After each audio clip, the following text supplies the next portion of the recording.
আসসালামু আলাইকুম ওয়ারহমতুল্লাহি ওয়াবারাকাতুহু। আশা করি আল্লাহর অশেষ রহমত ও মেহেরবানিতে আপনারা সকলেই ভালো আছেন, আর আপনারা দেখছেন তাকওয়া ইসলামিক টিভি। আম্মা, আমাকে 1 কাপ রটি দিতে বলুন তো কাউকে। খসখসে কণ্ঠে বললেন বাড়ির বড় ছেলে আখতারুজ্জামান।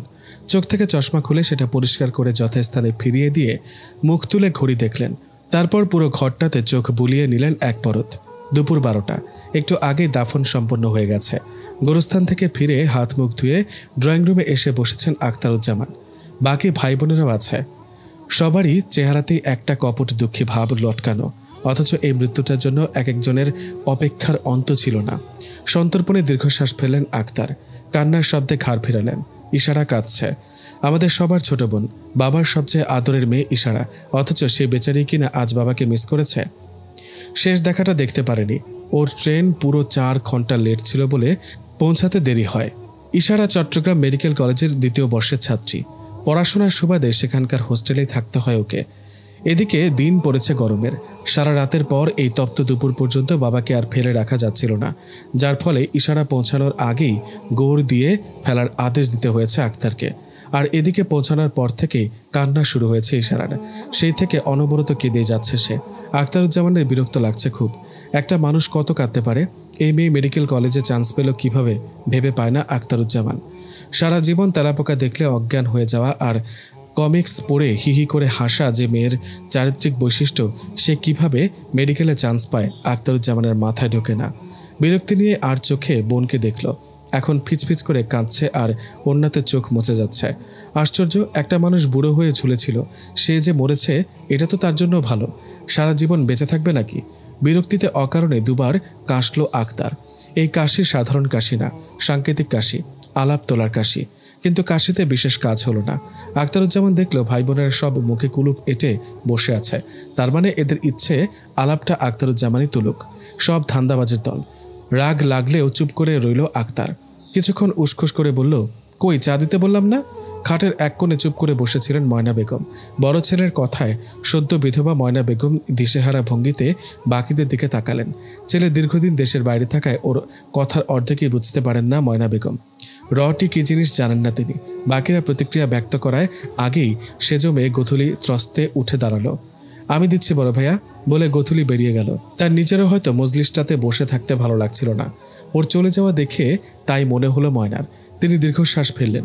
ভয়ে ভয়ে ঘরের বাকি সদস্যদের দিকে তাকালেন। সবাই থম ধরে বসে আছে। পরিবেশটা ঝড় ওঠার আগের আবহাওয়ার।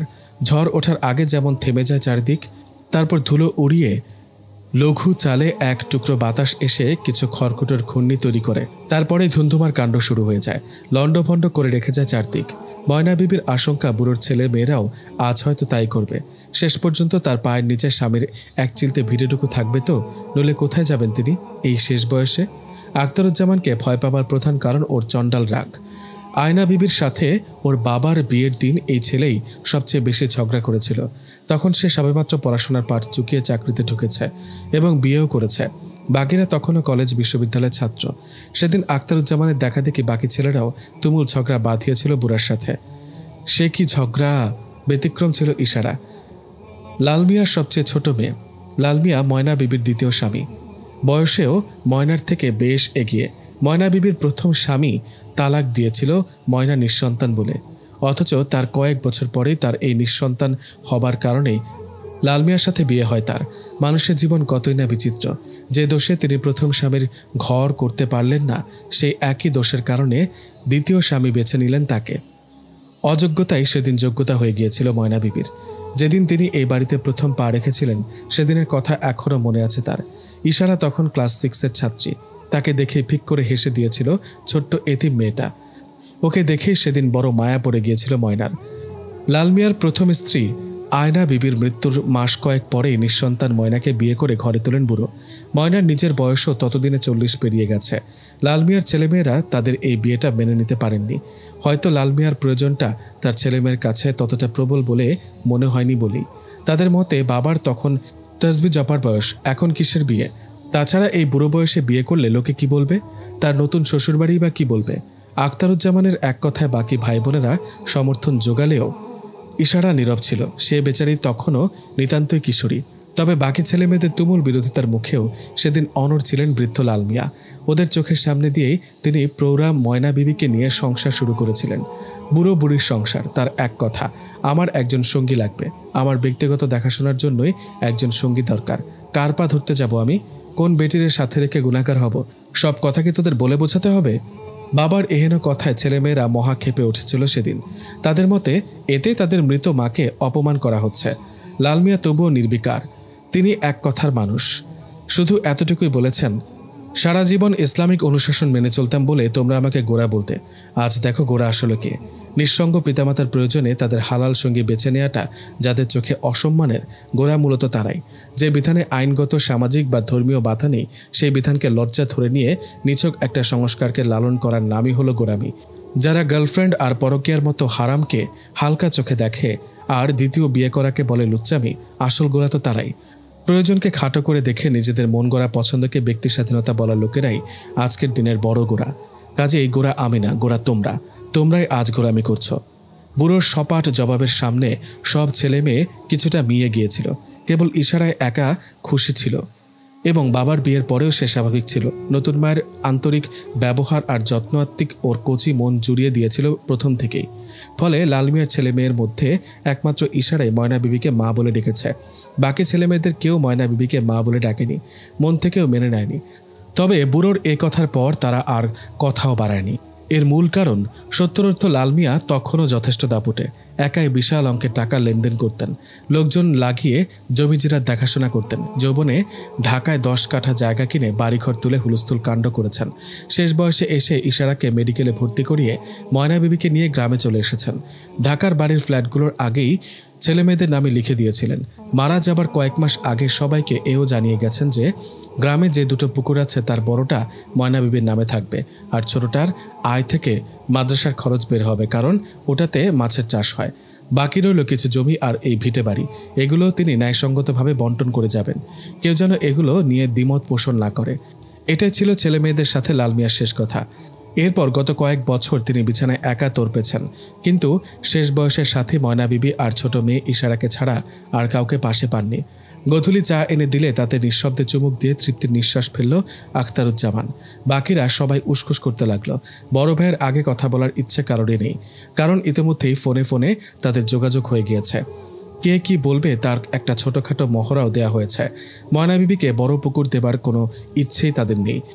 সে বড়জোর উত্তরের 3% জমিটা পেতে পারে, কিন্তু এই কথা বললে ময়না বিবির বাপের বাড়ির দিকের লোকেরা ঝামেলা করতে পারে ভেবেই তারা কথা বলার দায়িত্ব আখতারুজ্জামানকে দিয়ে রেখেছে। সে বাড়ির বড় ছেলে, তার কথার ওজনই আলাদা। একসময় নীরবতা ভাঙল। লাল মিয়ার মেজো মেয়ে রুমানা কথা বলে উঠল। সে বর্তমানে একটা স্কুলের সহকারী শিক্ষক পদে আছে। বোনদের মধ্যে সেই একটু কড়া মেজাজের। রুমানা এবার বড় ভাইকে উদ্দেশ্য করে বলল, এভাবে সারা রাত বসে থাকলেও কোনো সমাধান আসবে না ভাইয়া, একটা কিছু তো করতে হবে। 2 দিন বাদে সবাই আমরা যার যার জায়গায় ফিরে যাব। এখানে জমি জমা তো সবই পড়ে থাকবে। তাছাড়া ছোট আম্বা এখানে একা, জায়গা জমি 12 ভূতে লুটেপুটে খাবে। এত টাকার লেনদেন, এসব এভাবে ফেলে যাবার কোনো মানেই হয় না। বলেই থেমে গেল রুমানা।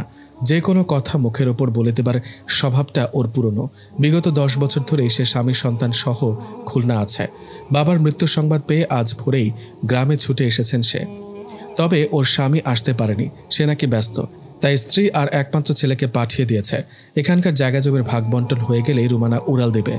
আক্তারের জোর ধারণা, জামাই বেটার শ্বশুরের মৃতদেহ দেখার চেয়ে জায়গা জমির টেনশনটাই বেশি ছিল। সে কারণেই এক মুহূর্ত দেরি না করে বউ ছেলেকে ছেলে পাঠিয়েছে। আক্তার পুনরায় কাশল। কিছু একটা করতে হবে, তা আমিও জানি। কি করতে হবে তোরাই বল, একটু শুনি। আমরা আর নতুন করে কি বলবো ভাইজান, আমরা থাকতে থাকতেই যদি জায়গা জমি নিয়ে না বসি তাহলে আর বসা হবে না। এ বাড়িতে আমাদের আর কি আছে যে পিছুটান থাকবে? এক বাবা বেঁচে ছিলেন, তবুও ফোন টোন দিয়ে কথা বলতাম। এখন তো আর কেউ নেই, আর যারা আছে সবাই বসে আছে সম্পত্তির আশায়। বাপ আমাদের আর সম্পত্তি 12 ভূতের। মেজো মেয়ে রুমানার স্বরে ব্যঙ্গ স্পষ্ট। ময়না বিবি ঘোমটায় মুখ ঢাকলেন। তার দিকের লোক বলতে তার এক ভাই আর এক বোন জামাই। তারা এখনও কিছু বলার সুযোগ পায়নি। ইতিমধ্যে লাল মিয়ার বড় মেয়ে মাসুমা চেঁচিয়ে উঠল। সে এমনিতে চুপচাপ, কথাও বলে কম, কিন্তু যখন বলে তখন বাকিদের বলার উপায় থাকে না, এতটাই তির্যক তার কথা। মাসুমা ধমকের সুরে বলল, জায়গা জমি করে করে যে এক একজন মাথা খারাপ শুরু করলি, ইশারার কি হবে একবার ভেবেছিস? আমাদের সবারই ঘর সংসার দাঁড় করিয়ে দিয়ে গেছে আব্বা। ইশারার তো বিয়েটা দেখে যেতে পারলো না, ওর কথা একবার ভাববি না? ওর দায়িত্ব কে নেবে? এই কথায় সবাই যেন একটু নতুন করে নড়েচড়ে বসলো। কেবল ইশারা একাই চট করে উঠে দাঁড়ালো। এক মুহূর্ত দেরি না করে ঘর ছেড়ে বেরিয়ে গেল সে ওই কথাগুলো শুনে। ওর চোখগুলো তখনও বেশ লাল। আখতারুজ্জামান কিছু বলার জন্য মুখ খুলতে যাবার আগেই রুমানা বলে উঠল, ইশারার বিয়ে নিয়ে ভাবার কি আছে? সে এখন ডাক্তারি পড়ছে, ওর জন্য কি ছেলের অভাব? আমার দেবরই কতবার আগ্রহ দেখালো। আমি পড়াশোনা শেষ হবার কথা বলে টলে থামিয়ে রেখেছি। তাছাড়া ওর নিজের নামে ফ্ল্যাট আছে, 2 দিন পরে নিজেও ভালো রোজগারে নামবে। ওর কথা আলাদা করে ভাবার তো কিছু নেই। ময়না বিবি এবার ভয়ে ভয়ে মুখ খুললেন। তিনি এই প্রসঙ্গটার জন্যই অপেক্ষা করছিলেন যেন। ভেজা কণ্ঠে বললেন, আমার কথা কিছু মনে করো না তোমরা। আল্লাহ দিলে তোমরা সবাই যথেষ্ট বুঝদার। তোমাকেও নিজে গো ছেলে মেয়ে আছে, এইটা তো বুঝো যে ছেলে মেয়ে যতই শিক্ষিত আর লায়ক হোক না কেন, তার বিয়েটা ময় মুরব্বীরাই করানো লাগে। আমি যদিও ইশারার আপন মানা, তারপরেও আমি চাই ওর বিয়েটা সুন্দরভাবে শরীয়ত মাইনা হোক। যুগের লগে তাল মিলাইতে যাইয়া ওরে তোমরা একলা ছেড়ে দিও না বাবারা। এইটা খালি আমার একলার অনুরোধ না, এইটা তোমাদের বাবারও অনুরোধ। ময়না বিবি থামলেন। ঘরের সবাই এবার বেশ সরব হয়ে উঠল। বাইরে বারান্দায় দাঁড়ানো ইশারা এ পর্যন্ত শুনে আর বাকিটা শোনার জন্য দাঁড়ালো না। আস্তে করে উঠানে নেমে পড়ল সে। তার ভালো করেই জানা আছে এর পরের কথাগুলো কি হবে, তাই বাকিটা আর শুনতে ইচ্ছে করছে না। এমনিতেই মনটা পশ্চিম আকাশের মতোই ভার হয়ে আছে। ভাবতেই কষ্ট হচ্ছে বাবা আর বেঁচে নেই। তিনি আর কোনোদিন ফোন দিয়ে বলবেন না, কিরে মা কিছু লাগবে না কিরে ইস্যু? হাঁটতে হাঁটতে বাড়ির বাইরে চলে এলো ইশারা। পাশেই হাকিম মোল্লা চাচার বাড়ি। হাকিম মোল্লা চাচা এখনও বেঁচে আছেন। ইশারা বাড়ি এলেই তার সাথে দেখা করে। সম্পর্কে বাবার দুঃসম্পর্কের ভাই হলেও দুই বাড়ির সম্পর্কটা অন্যান্য প্রতিবেশীদের মতোই, বিশেষ বাড়াবাড়ি খাতির নেই। এর বড় কারণ এই বাড়িতে তাদের আসা যাওয়া একেবারেই কম, নেই বললেই চলে। হাকিম মোল্লা চাচার স্ত্রীর কাছে ইশারা একসময় আরবি পড়ত। পরে লেখাপড়ার জন্য ঢাকা চলে যাবার পর আর পুরোটা শেখা হয়ে ওঠেনি। তবে গ্রামে এলে একবার চাচির সাথে দেখা হতোই ইশারার। বড় মায়াবতী মহিলা। আজ অনেকদিন পর মোল্লা বাড়িতে এসে পুরনো ভালো লাগাটা কাজ করছে ইশারার। চাচি সবসময় আন্তরিক, ইশারাকে ভীষণ স্নেহ করেন। চাচিদের উঠোনে পা রাখতেই থমকে দাঁড়ালো ইশারা। মোল্লা চাচাদের বাড়ির বিরাট উঠানের এক কোণে একটা বড় গামলা পেতে রাখা হয়েছে। তাতে সম্ভবত কুসুম গরম পানি নেওয়া হয়েছে, কেননা সেই পাত্র থেকে মগ ভরে ভরে পানি তুলে চাচার গায়ে ঢালার কাজ চলছে। তিনি কাজটা করছেন, তাকে দেখতে পাচ্ছে না ইশারা। তবে তার চওড়া মাংসল পিঠ আর ভারী উড়ু এখান থেকেই চোখে পড়ছে ইশারার। লুঙ্গিটাকে রীতিমতো হাঁটুর ওপর তুলে জলচকিতে বসে মোল্লা চাচার পায়ে সাবান মাখাচ্ছেন তিনি। তার মোল্লা চাচা মহানন্দে চেয়ারে হেলান দিয়ে সেই দলাই মলাই উপভোগ করছেন। বোঝা যাচ্ছে এ ধরনের গোসলে তিনি দারুণভাবে অভ্যস্ত। ইশারাকে তিনি প্রথম দেখলেন। চোখে চশমা না থাকায় চোখগুলো কুঁচকে ফেলে বললেন, কে ওখানে? ইশারা সালাম দেবার মুহূর্তে টের পেল মোটা গর্দানের অধিকারী লোকটা ঘাড় ফিরিয়ে একবার দেখল ওকে। তাকে চিনতে না পারলেও ইশারা অনুমান করল এটা মোল্লা চাচার ছেলেদেরই কেউ হবে। যদিও এমন পালোয়ান দেহি কাউকে আগে দেখেছে বলে মনে পড়ছে না ইশারার। তবে লোকটার ওকে দেখে ভীষণভাবে গুটিয়ে যাওয়াটা উপভোগ করল সে। মুহূর্তেই গোটানো লুঙ্গি নামিয়ে লোমশ উড়ু ঢাকলো লোকটা। মোল্লা চাচার চেয়ারের পাশ থেকে তোয়ালেটা টেনে এমনভাবে নিজের পিঠসহ মাথাটাকে ঢাকলো যেন ইশারা নয়, তিনিই কোনো লাজুক কুমারী কন্যা, যাকে দেখে ফেললে তার মান চলে যাবে। ইশারা কয়েক পা এগিয়ে গেল ওদের দিকে। মোল্লা চাচাকে সালাম দিয়ে নিজের পরিচয় দিল, আর একই সাথে পরম বিস্ময় নিয়ে তোয়ালে ঢাকা পালোয়ানকে আরেকবার দেখে নিল ইশারা। বাদশাহ আলমগীর, কুমারে তাহার পরাই তো এক মৌলভী দিল্লির। একতা প্রভাতে গিয়া দেখেন বাদশাহ, শাহজাদা এক পাত্র হস্তে নিয়া ঢালিতেছে বাড়ি গুরুচরণে। পুলকিত হৃদে আনত নয়নে। শিক্ষক শুধু নিজ হাত দিয়া নিজেরই পায়ের ধুলি ধুয়ে মুছে সব করিয়াছে সাফ সঞ্চারী অঙ্গুলি। ইশারাকে দেখেই থেমে গেল মেয়েটা। চট করে মুখ ঘুরিয়ে একবার শিক্ষিকাকে দেখল, তারপর আরেক দফা ইশারাকে। এবার শিক্ষিকার দৃষ্টি আকর্ষণের চেষ্টা করলো মেয়েটা।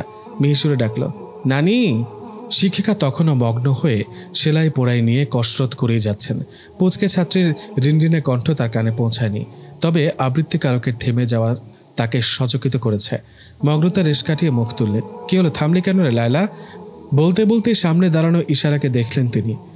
চশমার কাঁচটা ওপর নিচ করে ঠাহর করার চেষ্টা করলেন বার দুয়েক। ইশারা সালাম দিলে ত্রস্ত হাতে সরঞ্জাম এক পাশে সরিয়ে রাখলেন। কিছুটা ব্যগ্র কণ্ঠে বললেন, তুমি লাল মিয়া ভাইয়ের ছোট মেয়ে জুমানা ইশরাত না? জি চাচি বলেই মলিন হাসলো ইশারা। চাচি ওকে ওর পুরো নামে ডাকেন, শুধু ইশারা বলতে নাকি ভালো লাগে না। সামান্য ঝুঁকে তার পা ছুঁতে গেলে তিনি সভয়ে পা টেনে নিলেন। একের সাথে খপ করে ইশারার হাত দুটো ধরে ফেললেন। না না, পা ছুঁয়ে সালাম করো না মা, পা ছুঁয়ে না, বলতে বলতেই বিছানায় ছাড়লেন তিনি। এরই মধ্যে ছাত্রীর দিকে তাকিয়ে বললেন, আজ এ পর্যন্তই থাকরে লায়লা, আজ তোর ছুটি। লায়লা আনন্দিত মুখে আরেকবার ইশারাকে দেখল। শুধু আনন্দ বোধ না, কিছুটা কৃতজ্ঞতাও মিশে আছে বুঝি ওই চকচকে চোখ জোড়ায়। ইশারার এমনটাই মনে হলো। ভালো লাগলো দেখে যে এরা অল্পতেই কত খুশি। ইশারার হাত ধরে টেনে নিয়ে বিছানার পাশে রাখা সোফাটায় বসলেন হাকিম মোল্লা চাচার স্ত্রী রহিমা বেগম। স্নেহভরা চোখে ইশারাকে ভালো করে দেখে মাথায় হাত রেখে বললেন, কেমন আছো মা? মাথা নাড়ল ইশারা। তারপর চাচিরই বলা একটা কথা মনে পড়ে যাওয়ার বলল, আলহামদুলিল্লাহ। বাহ, খুব সুন্দর। আলহামদুলিল্লাহ আলা কুল্লি হাল। সর্বাবস্থায় প্রশংসা শুধু আল্লাহর জন্যে। তা মা, তুমি আজ আসতে এত দেরি করলে কেন? ওরা অনেকক্ষণ অপেক্ষা করেছিল তোমার জন্য। ইশারা মুখ নামালো এ কথায়। ওকে নীরবে কাঁদতে দেখে আলতো করে জড়িয়ে ধরলেন রহিমা বেগম। তাতেই ছরছর করে কেঁদে ফেলল ইশারা।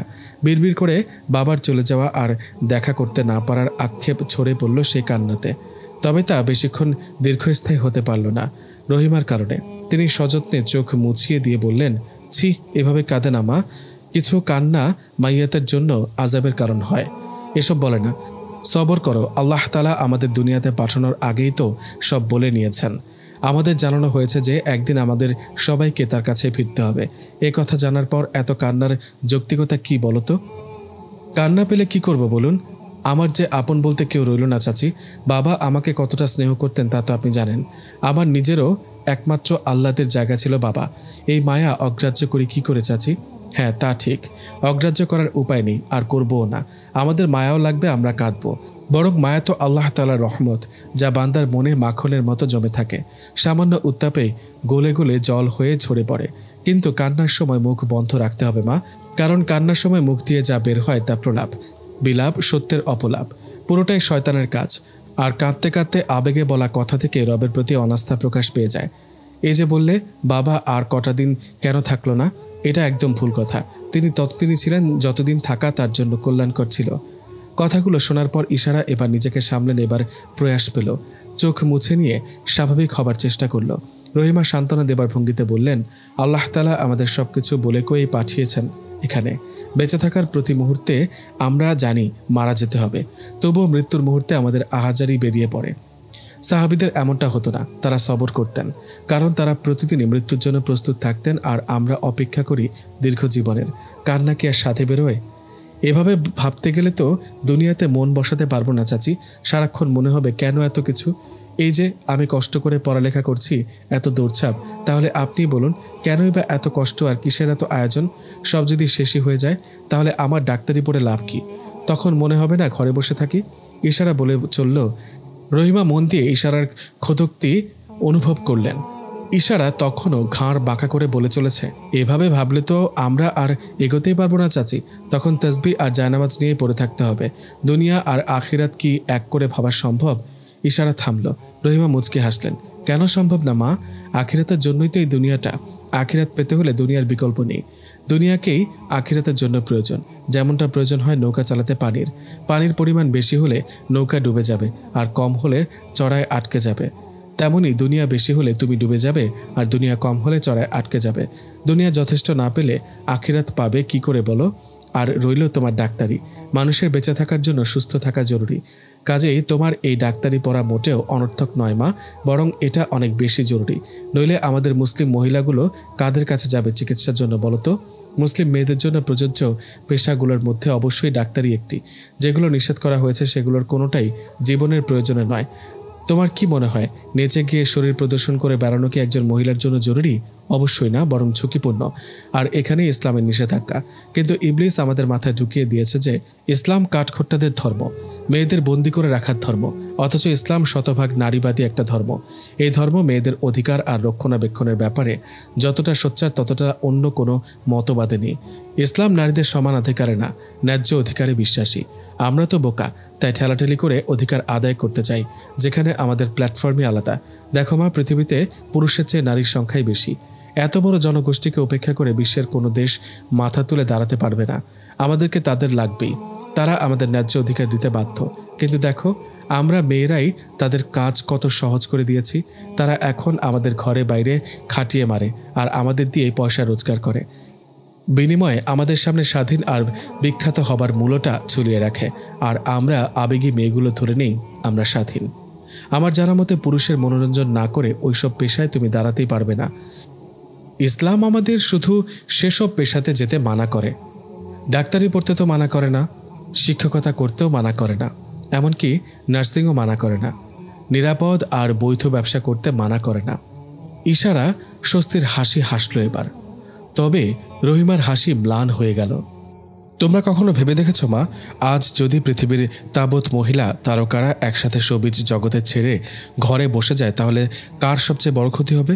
ক্ষতি তাদেরই হবে যারা মেয়েদের পণ্য বানিয়ে বাজারে ব্যবহার করে।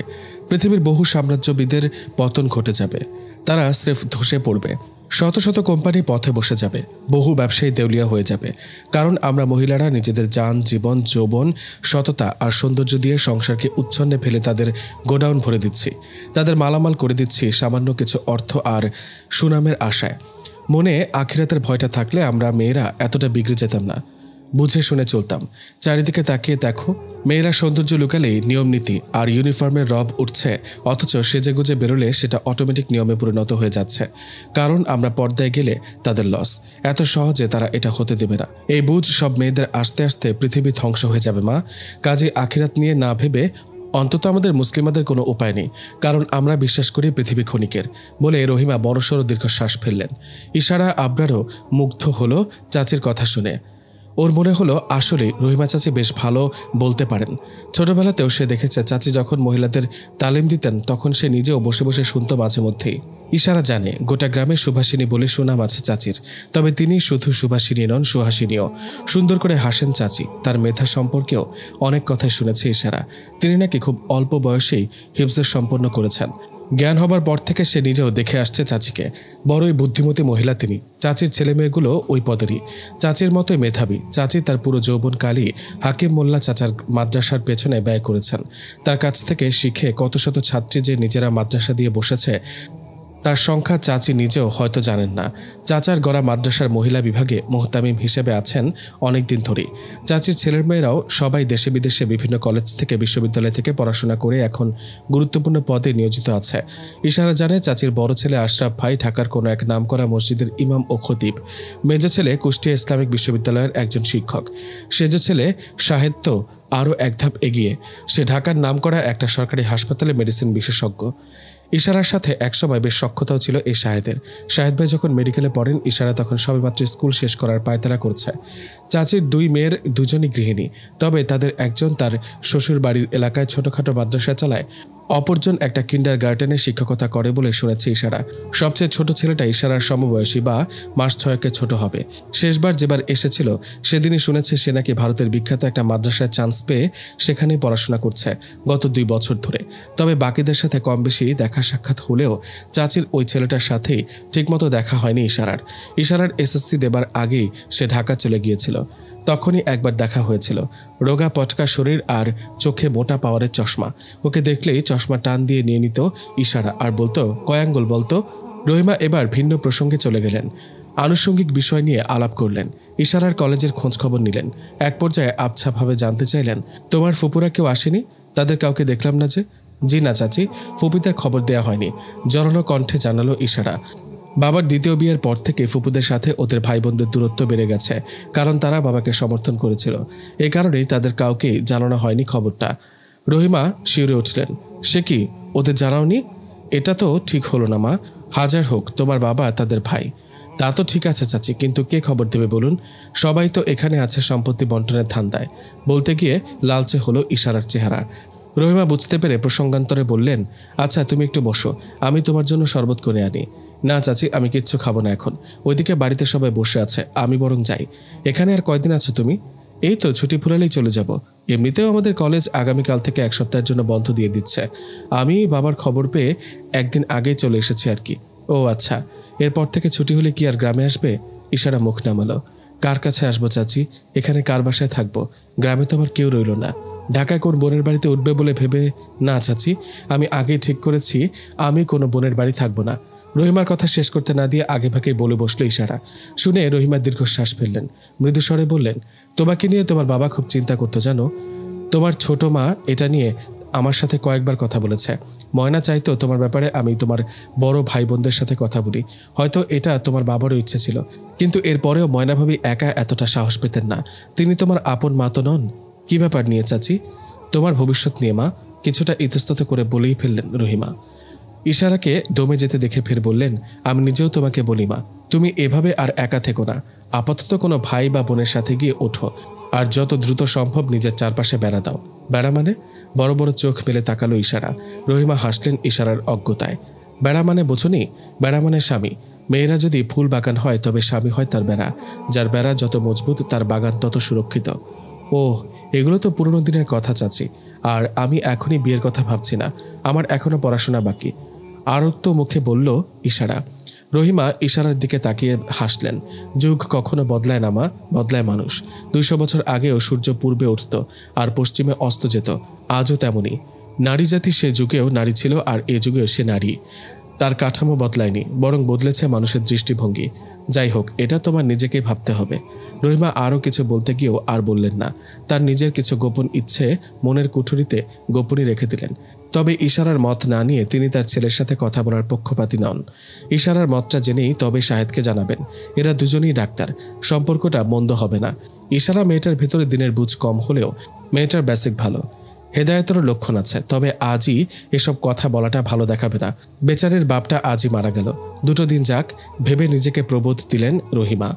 রহিমা বেগমের সাথে আরও কিছুটা সময় কাটিয়ে নিজেদের বাড়িতে ফিরে এলো ইশারা। বাড়িতে ফিরে অবাক হয়ে গেল সে।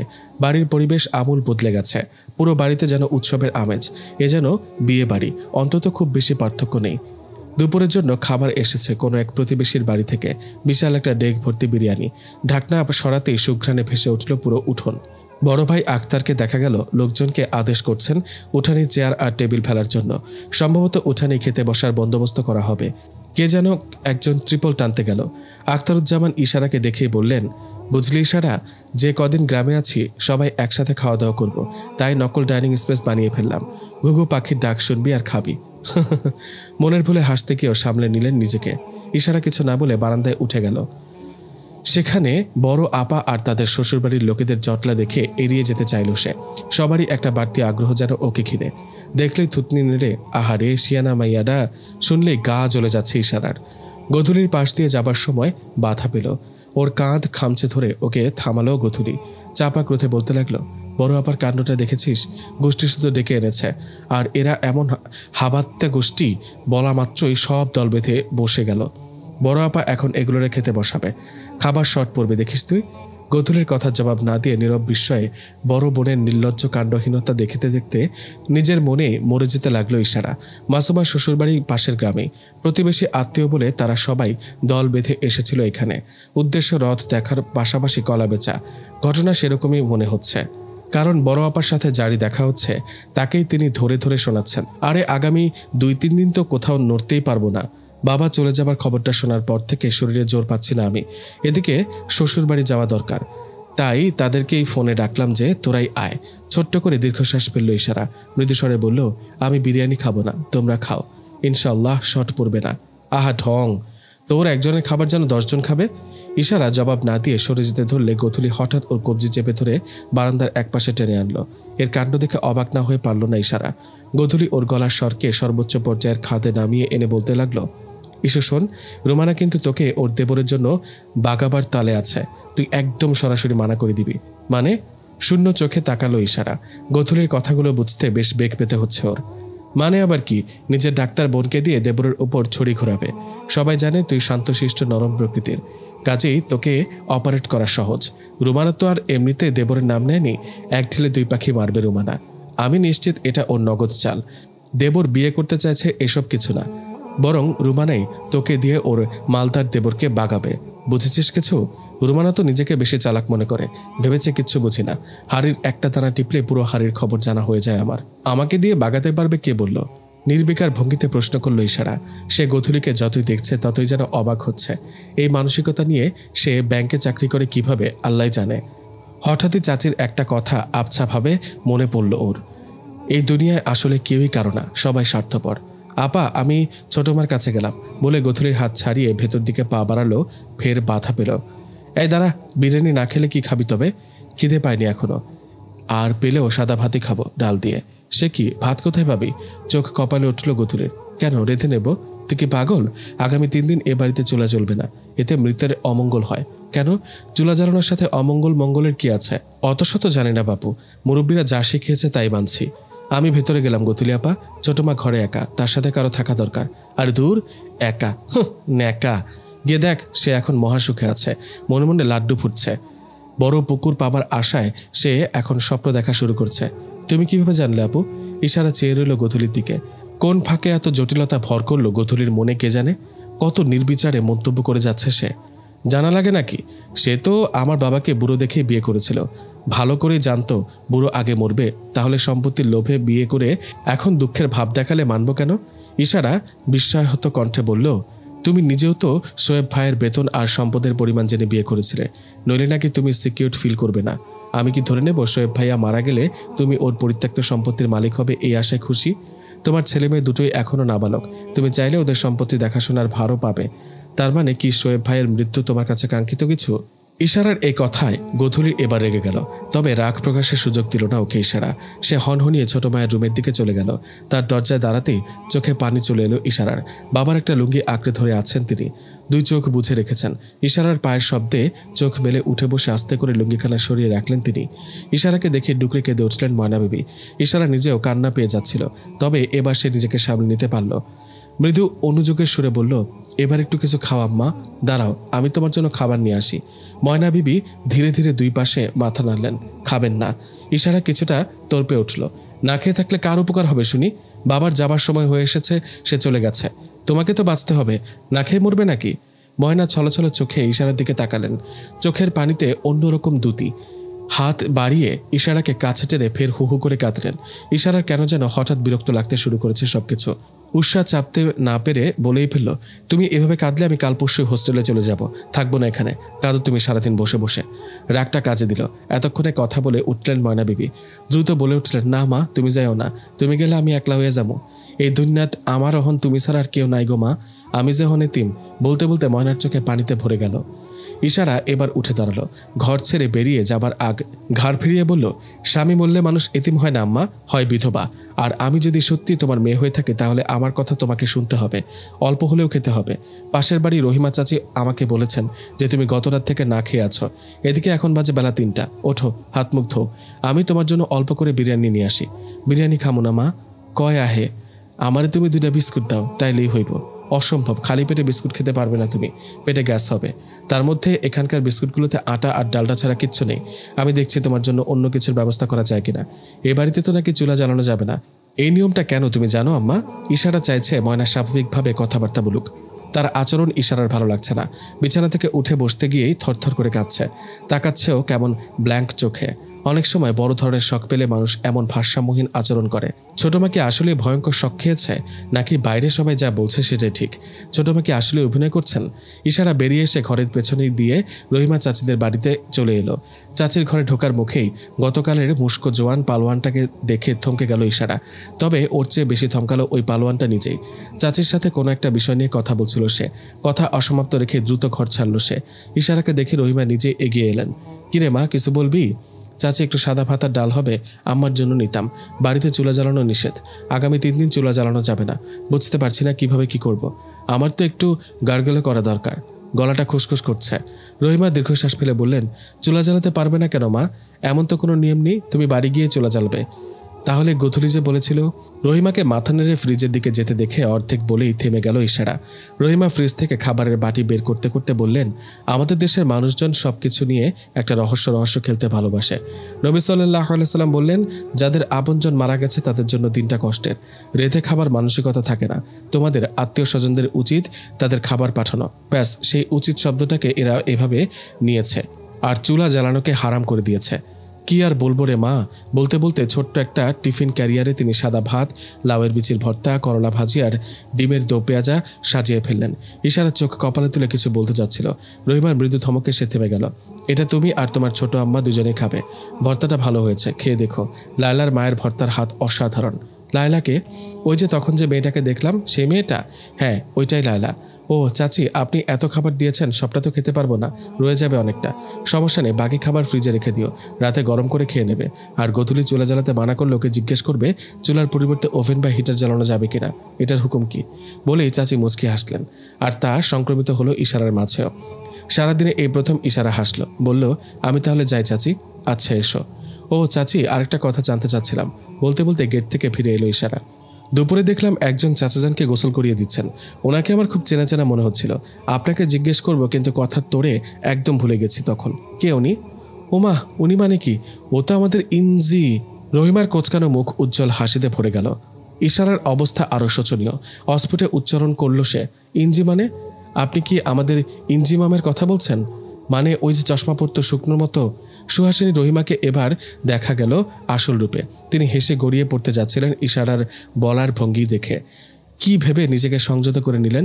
ইশারার কাঁধ ছুঁয়ে বললেন, ওর গল্প পরে অন্য সময় করা যাবে, এখন তোমার মায়ের কাছে যাও মা, তাকে একটু কিছু খাওয়াও। ও হ্যাঁ, আচ্ছা চাচি, আমি যাই। বিস্ময়ের প্রবল রেশটুকু নিয়েই বাড়ি ফিরল ইশারা। ওর মাথায় কোনোভাবে আসছে না, একজন মানুষ এমন আমূল বদলে যেতে পারে কিভাবে।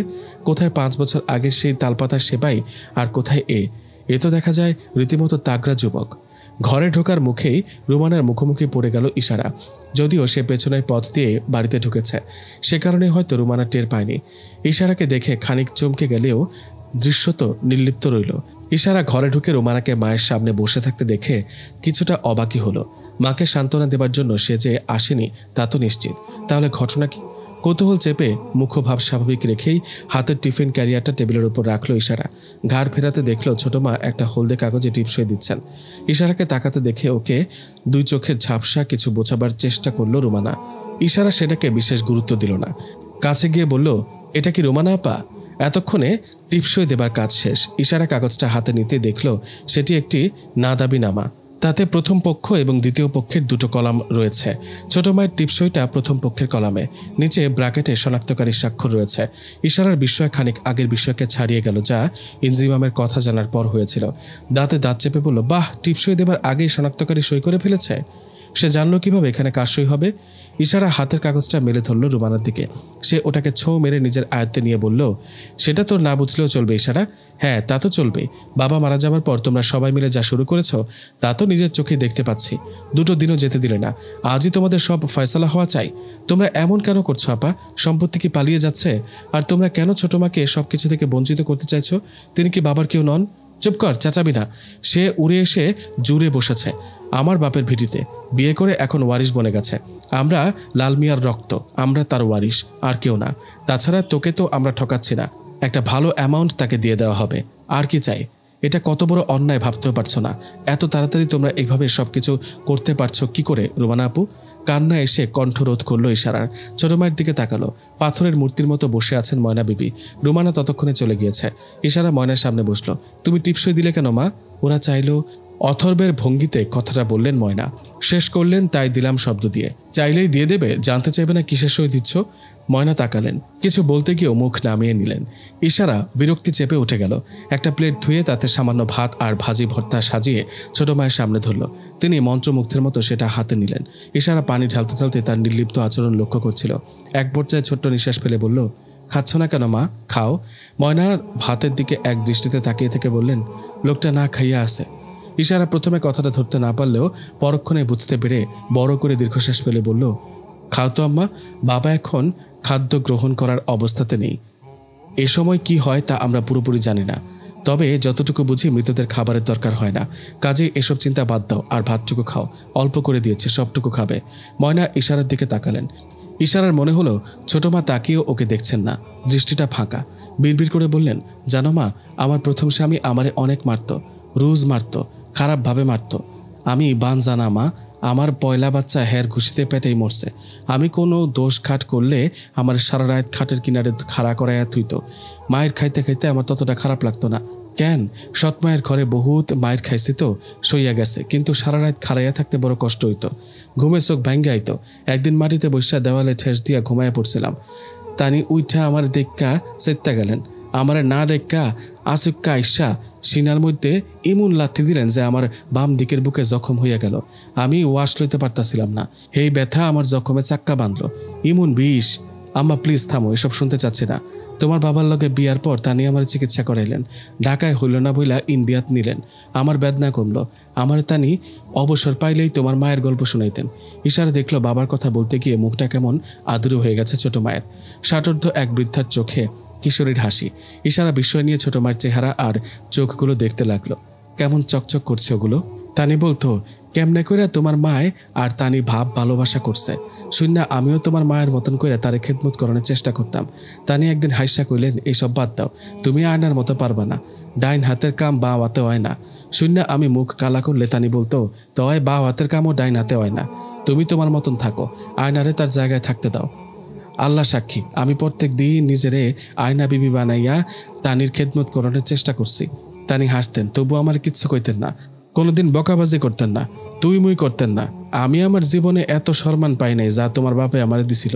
ফকিন্নি থেকে রাজরানী হয়েছিলাম, তয় আমি আয়না হইতে পারি নাই। গতকালের রাইতে কি হয়েছে জানো? তোমার বা জান আমার ডেকা কয়, তোমার ছাইরা যেতে কষ্ট লাগতেছে ময়না পাখি, তুমি তো পুলাহান মানুষ, কেমনে সব সামলাইবা? শূন্য আমি তো বুবা হয়ে গেছি, 60 বছরের বুড়ি আমি পুলাহান কেমনে হইলাম? তানি কইলেন, মনে হয় বাসুম না।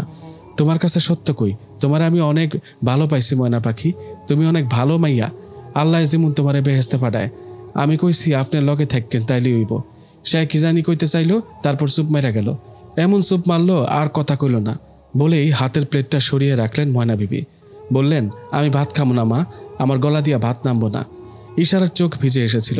বার কয়েক ঢোক গিলে খুব হালকা গলায় বলল, বাবার এখন তার প্রথম স্ত্রী আয়না বিবির সাথে দেখা হবে, দুজনে কথা হবে। তোমার কথা এখন তার মনে থাকবে না, কাজে না খেয়ে থাকাটা একদম অনর্থক। তার চেয়ে ঠিকমতো খেয়ে নাও আর বাবার জন্য দোয়া করো। তুমি না খেলে আমিও খাবো না বলে দিচ্ছি। কথাগুলো বলে ইশারা ময়না বিবির পাশে এসে বসলো। মৃদুস্বরে বলল, আচ্ছা আমি কি তোমার কেউ না? ময়না বিবির চোখ এখন ভরা বর্ষার পশ্চিম আকাশ।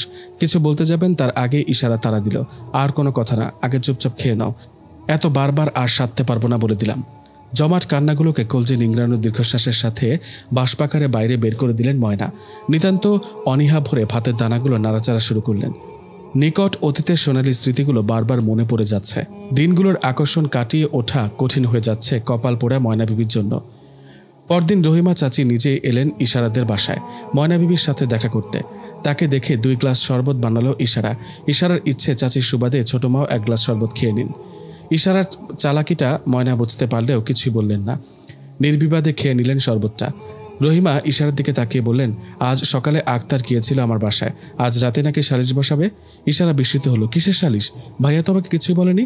সে কি, তুমি তাহলে কিছু জানো না? না তো, কি বলেছে ভাইয়া? না তেমন কিছু না, সালিশে যেন তোমার চাচাজান উপস্থিত থাকে সেটাই অনুরোধ করলো।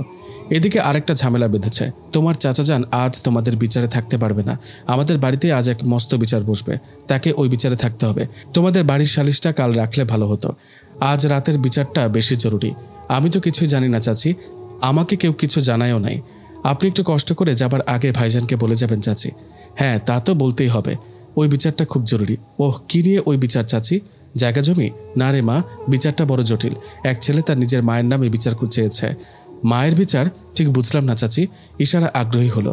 আমাদের কিতাবখানারই একটা ছেলে, সে তার মায়ের নামে বিচার চেয়েছে বলে সশব্দে দীর্ঘশ্বাস ফেললেন রহিমা। ইশারার কৌতূহল বাড়ল, মায়ের বিচার কিসের? রহিমা কিছুক্ষণ ইতস্তত করলেন, তারপর বললেন, ছেলেটার বাবা আমাদের এই গ্রামেরই একটা ছোটখাটো মসজিদের ইমাম, বয়স কম, স্ত্রীও অল্প বয়সী। তাদের 2 ছেলে মেয়ের মধ্যে এই ছেলেটাই বড়, মেয়ে অনেক ছোট, 2 ভাই বোন। মাত্র 2 মাস আগে ইমাম সাহেব মারা গেছেন। ছেলেটা হঠাৎ তার মায়ের চারিত্রিক সমস্যা নিয়ে বিচার চাইতে এসেছে তোমার চাচাজানের কাছে। সবাই বলেছে ইমামের বউকে দোররা মারা উচিত, সে নিয়ে সালিশ। আমাদের বাড়িতে বসবে এই সালিশটা। ইশারার কষ্ট বাড়ল, চারদিকে সব কি হচ্ছে?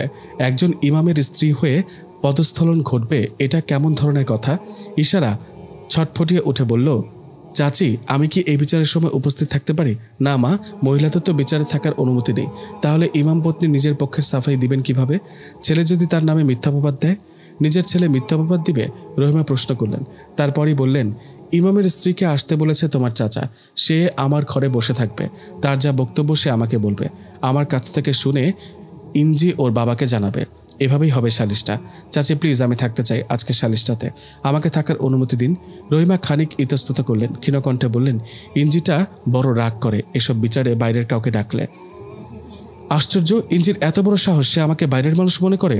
ওকে বলবেন তোর ইশারা বুবু থাকতে চাইছে বিচারে, তুই ঝামেলা করলে তোর কান মুলে দেবে সে। সময়টা মাগরিবের নামাজের পরপর, যখন কিছুটা ছায়া ঘনাতে থাকে, গাছের ছায়ায় আর ঝোপের নিচে থোকা থোকা অন্ধকার জমতে শুরু করেছে। এরকম একটা সময়ে রহিমা চাচির সাথে তার পুরো বাড়িটা একবার ঘুরে এলো ইশারা। চাচির সাথে হাঁটতেও ভালো লাগছিল ওর। চাচি মানুষটা বয়সে বৃদ্ধ হলেও মনের দিক থেকে বেশ তরুণী। হাঁটতে হাঁটতে অনেক ধরনের গল্প করলেন তিনি, জীবনের উদ্দেশ্য বোঝালেন। ইশারা চাচিকে যতই দেখছে ততই যেন অবাক হচ্ছে। দিনের আলোয় ঘরের আড়ালে ঘোমটা দেয়া চাচিকে দেখে বোঝাই যায় না আসলে তিনি কতটা প্রাণোচ্ছল। সন্ধে মেলাবার পর তিনি নিজেই প্রস্তাব করেছেন ইশারাকে, বলেছেন চলো মা একটু হাইটে আসি, এই সময়টা ব্যাটা ছেলেরা কেউ বাড়ায় না। তোমার চাচা আর ইনজাম এই সময় ঘরে ঢুকে কিতাব খুলে বসে, আর আমি পুরো বাড়ি 3 চক্কর মারি, হাঁটাও হয় আবার গাছগুলোর যত্ন নেওয়া হয়। সেটা শুনেই বেরোনো। আবছা আলোয় হাঁটতে গিয়ে নিজেকে বেশ রহস্যময় মনে হচ্ছিল ইশারার। এর আগে গ্রামে এলে 2-3 দিনের বেশি থাকেনি ইশারা। সেই 3 দিনও ঘরে বসে গল্পের বই পড়েই কেটে যেত। সারাদিনে হয়তো একবার চাচির বাড়ি উঁকি দিত, আর নয়তো চলে আসার দিন দায়সারা গোছের একটা সাক্ষাৎ। কিন্তু এবারের ভ্রমণ সম্পূর্ণ আলাদা। আজ নিজের বাড়ি পর হয়ে যাওয়ায় মাত্র একদিনে চাচি ওর কাছের মানুষ হয়ে উঠেছেন। তার কাছে আসতে ভালো লাগছে ইশারার, কথা বলে সময় কাটাতে ভালো লাগছে। বাড়িতে সবাই থাকলেও মনের কাছাকাছি আজ কেউ নেই। সবারই চেহারায় যেন একটা আলগা মুখোশ ঝুলছে, যে কোনো মুহূর্তে খসে পড়বে ওটা। আজ সকালে চাচির কথায় বড় ভাইয়া আর মাসুমা আপা বিচার পেছানোর কথায় রাজি হলেও সন্ধ্যাটা নষ্ট করতে রাজি হয়নি। সবাই দল বেঁধে বেরিয়েছে বাবার পরিত্যক্ত সাম্রাজ্য দেখতে। যদিও মুখে বলেছে গ্রাম ঘুরে দেখবে, কিন্তু ওদের গা টিপাটিপি আর কুটকুট হাসি দেখে অনুমান করেছে ইশারা এক রাতে ধনী হয়ে যাবার আনন্দে বিভোর সবাই। ইশারা ইচ্ছে করে ওদের সাথে যায়নি, গেলে ভালো লাগবে না জানে বলেই যায়নি। পুরোটা বিকেল আজ ছোট মামার সাথেই ছিল। সন্ধ্যার খানিক আগে ছোট মামাকে দেখতে তার আত্মীয় স্বজন এলে মাকে বলে চাচিদের বাড়ি চলে এসেছে ইশারা। চাচির এখানে মাগরিব পড়েছে। অবশ্য সে একা নয়, নামাজ গত 2 দিন ধরে ওর বাকি ভাই বোনেরাও পড়ছে। হয়তো বাবার চলে যাওয়া উপলক্ষে চলছে এটা। কতদিন এমন চলবে ইশারা নিজেও জানে না, তবে সে নিজের মনে মনে ঠিক করেছে এবার থেকে আর নামাজ ছাড়বে না। এই যে এটা হলো আমাদের শাহেদের চেম্বার। চাচির ডাকে সম্বিত ফিরল ইশারার। ভালো করে তাকাতেই দেখলো একটা দোচালা ঘর, ঘরটায় তালা দেয়া। ইশারা অবাক হলো, বলল শাহেদ ভাই এখানে বসেন নাকি? আরে না, সব দিন তো বসে না, প্রতি শনিবার বসে। শুক্রবার রাতে বাড়ি চলে আসে, রাতটা থেকে পরদিন শনিবার সকাল থেকেই এখানে বসে। দুপুরে খানিক জিরিয়ে যাবার আগে বিকেলে আরও 1 ঘন্টা। এটা তোমার চাচারই ইচ্ছা এবং আদেশও। বাপের আদেশ মেনেই গত 1 বছর ধরে প্রতি সপ্তাহে এটা করার চেষ্টা করে শাহিদ। গ্রামের দরিদ্রদের বিনামূল্যে চিকিৎসা করে। আজকাল ওর ব্যস্ততা বেড়ে যাওয়ায় নিয়ম মেনে প্রতি শুক্রবার আসতে পারে না, মাসে 2 বার আসে। না এলে তোমার চাচা অনেক রাগ করে। ইশারার ভালো লাগলো উদ্যোগটা, মুচকি এসে বলল, বাহ ভালো তো, আমি ডাক্তার হয়ে গেলে আমিও গ্রামে এসে রোগী দেখব। ওর কথা শুনে রহিমা উজ্জ্বল চোখে তাকালেন, হেসে বললেন, তুমি চাইলেই সে ব্যবস্থাও হতে পারে। মানে কিভাবে? রহিমা এবার এগিয়ে এসে ইশারার হাত ধরলেন। আজ সকালে এই কথাটা বলার জন্যই আমি তোমাদের বাড়িতে গিয়েছিলাম। ইচ্ছে ছিল তোমার ছোট মার সামনেই বলি, কিন্তু অন্যান্য প্রসঙ্গে এসে যাওয়ায় আর বলা হয়নি। রহিমাকে ইতস্তত করতে দেখে ইশারা অভয় দানের হাসি হাসল। এত হেজিটেট করার কি আছে চাচি, বলুন না, আমি তো আপনার মেয়ের মতোই। তা তো অবশ্যই, আমি নিজেও তোমাকে ওই চোখেই দেখি। দেখো মা, তুমি এখন সাবালিকা, নিজের ব্যাপারে ভালো মন্দ বোঝার ক্ষমতা তোমার আছে। এদিকে তোমার ভাই বোনেরা সবাই এখন গ্রামে, পরে চাইলেও ওদেরকে গ্রামে একসাথে জোটানো সম্ভব হবে না। নইলে আমি আরও অপেক্ষা করতাম, কি জানি আবার কবে সবাই এক হয়, হবে কিনা তাই বা কে জানে। রহিমা থামলেন, ইশারার কৌতূহল বাড়ল। রহিমা দ্বিধা কাটিয়ে উঠলেন, আস্থার সাথে বলতে লাগলেন, শোনো মা, আমি সরাসরি কথা বলতে পছন্দ করি। ইনিয়ে বিনিয়ে কথা আমার স্বভাব বিরুদ্ধ। তুমি লালমিয়া ভাইয়ের মেয়ে, আয়না ভাবিও আমার অনেক শ্রদ্ধার একজন মানুষ। তার উপর তোমার বাবা মা দুজনেই চলে গেছেন, তুমি নিজেও হয়তো আর 1 সপ্তাহ এই গ্রামে আছো। সব মিলিয়ে কথাটা এখনই বলতে হচ্ছে, তুমি কিছু মনে করো না যেন, বলে রহিমা কিছুক্ষণ থামলেন। তারপর ইশারার দিকে তাকিয়ে বললেন, আমার শাহেদকে তো তুমি মোটামুটি ভালো করেই জানো। ও তোমার চাচাজান বা ইনজামের মতো ধার্মিক হয়নি, তবে বাপের স্বভাব ওদের সব ভাই বোনের রক্তে। ছেলে আমার অসৎ পথে পা বাড়ায়নি, বিয়ের কথা অনেকদিন ধরে বলছিলাম।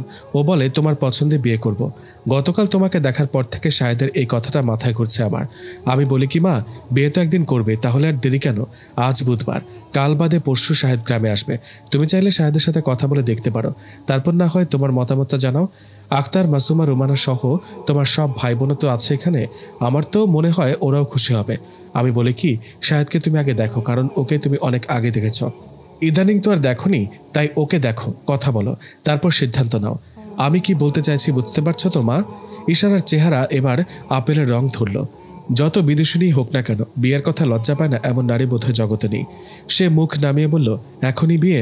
আমার পড়াশোনা তো শেষ হয়নি চাচি। জানি আমাদের দেশে পড়াশোনা শেষ না হলে বিয়ে করা যায় না, বাকি সব করা যায়।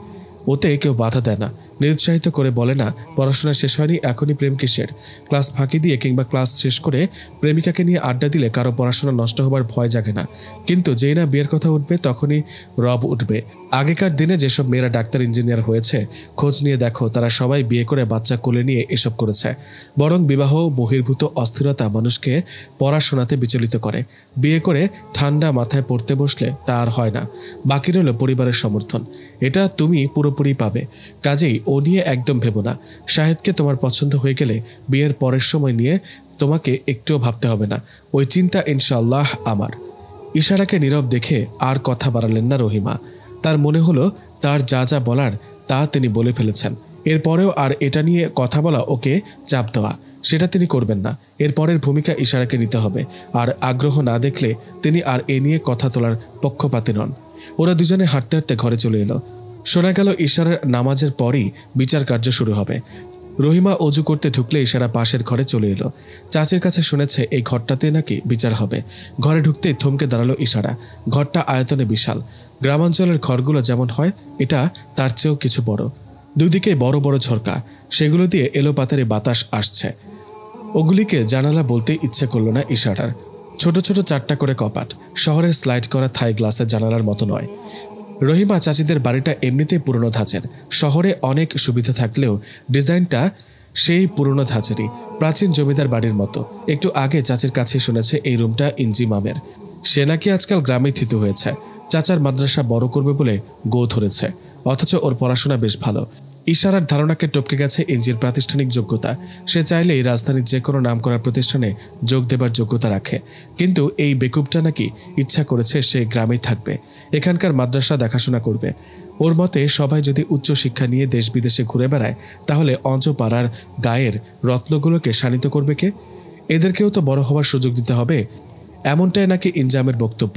ওর এসব কথার কাছে হার মেনে রহিমা চাচি এখন কিছু বলা ছেড়ে দিয়েছেন। সেই থেকে ছেড়ে এখানেই পড়ে আছে। সব শুনে ইশারাও মন্তব্য না করে পারেনি। সে বলেছে, ইঞ্জি গায়ে গতরে বাড়লে কি হবে চাচি, বুদ্ধিতে গবেটি রয়ে গেল। এই গ্রামে কি কোনো ফিউচার আছে নাকি, আপনি বলুন? রহিমা শুনে হেসেছেন, কিছু বলেননি। ঠিকঠাক শব্দ হচ্ছে। দুজন কিশোর একটা বড় চাদর ধরে আছে, আর ইনজাম চেয়ারের ওপর দাঁড়িয়ে দেওয়ালে পেরেক ঠুকছে। সম্ভবত ঘরের মাঝখানে চাদর ঝুলিয়ে ঘরটাকে 2 ভাগ করার ব্যবস্থা করা হচ্ছে। ইশারা আস্তে করে বাচ্চা ছেলে দুটোর হাত থেকে চাদরটা নিয়ে নিল। ইনজাম তখনও বিশেষ মনোযোগে পেরেক ঠোকার কাজ করছে। পেছনের ঘটনা সম্পর্কে সে অবহিত নয়। ঠোকার কাজ শেষে চাদর নেবার জন্য ঘুরে তাকাতেই ইলেকট্রিক শক খেল ইনজাম। চাদর হাতে নিয়ে দাঁড়িয়ে আছে ইশারা। ওকে তাকাতে দেখেই হাসল সে। ভ্রু নাচিয়ে বলল, কিরে চার চোখ, তোর চশমা কই? চাচি না বললে তো তোকে চিন্তামি না। ইশারার মুখে সেই পুরনো দুষ্ট হাসি। ইনজাম ওর কথার জবাব দিল না। ইশারা কিছুটা বিস্মিত হলো এবার। কিরে, তুই আমাকে চিনতে পারিসনি? দেখলে অমন পালাস? বড়দের দেখলে যে সালাম দিতে হয় তাও জানিস না নাকি? এই বুঝি তো ধর্মীয় শিক্ষা? বলে কপট রাগে মুচকি হাসল ইশারা, যেন ইনজামের চালাকি ধরে ফেলেছে। ইনজাম পাথরের মূর্তির মতো দাঁড়িয়ে কথাগুলো শুনল। তারপর কিশোর দুজনের দিকে তাকিয়ে বলল, এই তোমাদেরকে বলেছিলাম যে কেউ এসে চাইলেই চাদর দিয়ে দেবে? হ্যাঁ, শেষের শব্দটা ধমকের সুরে বলল ইনজাম। তাতে বিস্মিত হলো ইশারা। সে একবার ইনজামকে, আরেকবার কিশোরকে দেখল। অবাক বিস্ময় বলল, তুই ওদের বকছিস কেন? চাদরটা তো আমিই নিলাম। কেমন কাঠখোট্টা হয়ে গেছিস তুই। ইশারা এটা বলার সাথে সাথে চিকন কণ্ঠে বলল কিশোরদের একজন, আমরা দেইনি ওস্তাদ, উনি টান দিলেন, আমরা ছেড়ে দিয়েছি। হাপ, চাদর ছেড়েছ কেন? আবার বলো টান দিয়েছে। টান দিলে দিয়ে দেবে নাকি? বোকার দল। ধমক মেরে কথাগুলো বলে ইশারার দিকে হাত বাড়ালো ইঞ্জি, তবে নজর ফেরালো না। ভারী স্বরে বলল, চাদরটা দিন। ইশারার বিস্ময়ে উপচে পড়ল এবার, তবে চাদরটা এগিয়ে দিল না। ইনজাম বাচ্চা দুটোকে হাত তুলে ইঙ্গিত করলে তারাই ইশারার হাত থেকে চাদর নিয়ে নিল। ইশারা আর কোনো কথা না বলে চুপচাপ ওদের কাজ দেখতে লাগলো দাঁড়িয়ে। হঠাৎ ওর মনে হলো ইনজাম বেশ অস্বস্তি বোধ করছে ওর তীক্ষ্ণ দৃষ্টির সামনে। অথচ একটা সময় কত চমৎকার ঠাট্টার সম্পর্ক ছিল ওদের, দুজনে কত গল্প ঠাট্টার সময় পার করেছে। আর আজ চাদর বেলা হয়ে যাবার পর ইনজাম চেয়ার থেকে নামলে ওর মুখোমুখি দাঁড়ালো ইশারা, অনেকটা পথ আটকে দাঁড়ানোর মতো করে। বলল, তুই বোধহয় আমাকে চিনিসনি। আমি ইশারা। চিনব না কেন, ভালো করে চিনি বলে নিজের হাতুড়ির দিকে তাকিয়ে রইল সে। তাতেই রেগে গেল ইশারা। তুই আমার দিকে তাকালে কি তোর চোখ খসে পড়বে? এই কাঠমোল্লা বান্দর, তাকা, নয়তো আগের মতো ধাক্কা খাবি। ইশারা, ঝামেলা করিস না, সর এখান থেকে। শেষ পর্যন্ত পুরনো মেজাজে তেতে উঠতে গিয়েও নিজেকে সামলে নিল ইনজাম। ইশারার রাগ এবার অভিমানের রূপ নিল। ও, তার মানে আমাকে চিনতে পেরেছেন। এতক্ষণ তাহলে বড় বড় ভাব নিচ্ছিলেন কেন? একটু আগে তো আপনি বলেও ডাকা হচ্ছিল।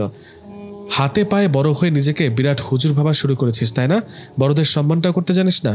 আমি তোকে সম্মান করি বলেই ওভাবে বলেছি। তুই তোকারি এই বয়সে মানায় না। আমরা এখন আর ছোট নেই যে সব কথায় তামাশা করবি, তাই নাকি? তা এই বয়সে কি মানায় বলতো শুনি? ইনজাম জবাব দিল না। ইশারা অভিমান আহত স্বরে বলল, আব্বা মারা গেল, একটা সান্ত্বনা বাক্য বলেছিস তুই আমাকে? এটা কেমন তোর দিনদারি যে আপনজনের বিপদে পাশে এসে দাঁড়াস না, চোরের মতো পালিয়ে বেড়াস। ইনজাম চাপা দীর্ঘশ্বাস ফেলল এবার। ইতোমধ্যে কিশোর দুটো চলে যেতেই ধরলে ইনজাম ওদের আটকালো। তাতে ইশারার বিস্ময় বাড়ল। কি অদ্ভুত, তোর চোখে আমি তবে খারাপ মেয়ে? আমি কি তাই বলেছি? বলিসনি, তবে প্রথম দিন থেকে নাচনার ভান করছিস। এখন ছেলেগুলোকে আটকালি কেন? তোর কি ধারণা ওরা না থাকলে আমি তোর উপর ঝাঁপিয়ে পড়বো, তোর রক্ত চুষে খাবো? রাগে গলা আটকে গেল ইশারার। ইনজাম এবার সরাসরি ইশারার দিকে তাকালো। পরনারী ইশারার দিকে তাকানো প্রথম এবং শেষ চাহনি। তুই আমার গায়ের মাহারাম ইশারা, আমার মা বোন খালা ফুপু না। তোকে একাকি দেখলে শয়তান একা তোর মাথায় না, আমার মাথায় ভর করতে পারে। তুই ঝাঁপিয়ে না পড়লেও আমি ঝাঁপিয়ে পড়তে পারি। জানিসই তো, মানুষ মাত্রই ভণ্ডামির আধার। তুই কোনটা, ভণ্ড না সাধু? কোনোটাই না। সামনে থেকে, শহরে থেকে একদম ফাচ্চা হয়ে গেছিস তুই। আর তুই হয়েছিস ভণ্ড, এই তো ঠিক বুঝেছিস। এরপর থেকে আমার সামনে আর আসিস না। এলে কি হবে জানিস? 2 দিন পর আমি তোর ভাবি হতে যাচ্ছি। গুরুজন, আর ভাবি মায়ের মতন। ভাবি কখনো মায়ের মতো নাই সারা। ভাই মরলে ভাবিকে বিয়ে করা যায়, সে মায়ের মতো হয় কি করে? বোন হয় মায়ের মতন, খালা ফুপু দাদি নানি এরা মায়ের মতন। কারণ যারা মায়ের মতো বা বোনের মতো তাদের দিকে তাকালেও বাজে চিন্তা করা যায় না, কারণ তাদের সাথে বিয়েটা হারাম। যারা তা নয় তাদের থেকে নজর সরিয়ে ফেলতে হয়, নয়তো ওয়াসওয়াসা জন্মায়। যাক, তুই এসব বুঝবি না। এবার দয়া করে সর আমার পথ থেকে। বিচার পর্ব শুরু হতে একটু দেরি হয়ে গেল। বিচারের লোকজন এখনো আসা শুরু করেনি। সবাই হয়তো রাতের খাওয়া দাওয়া সেরে এসেছে। গ্রামের লোকজন এমনি তাড়াতাড়ি খায় আর তাড়াতাড়ি ঘুমায়। শহর হিসেবে এটা সন্ধ্যা। রহিমা চাচি জানালেন, অন্যান্য দিন এই সময়টায় হাকিম মোল্লা চাচা আর ইনজাম দুজনেই খেয়ে দিয়ে শুয়ে পড়ে। আজ বিচারের কারণে তাদের নিয়মের ব্যতিক্রম ঘটেছে। কারণ বিচারটা কোনো সাধারণ নারীর না, একজন ইমাম পত্নীর। তার সম্মানের দিকটা মাথায় রেখে এই রাত্রি আয়োজন। চাচি আরও বললেন, রাতের অন্ধকারও একটা পর্দা। বিচারের ঘরে আসার আগে রহিমা বেগম নিজের পরনের পোশাকের ওপর আরেকটা জিলবাব চাপালেন। অথচ বিচার ঘরে চাদরের ওপাশে সবাই মহিলা। ইশারা মনে মনে কিছুটা বিস্মিত হলেও মুখে কিছু বলল না। সে বেশ আগ্রহ নিয়ে বিচারের আয়োজন দেখছিল। কিছুক্ষণের মধ্যে বিচার পর্ব শুরু হবে।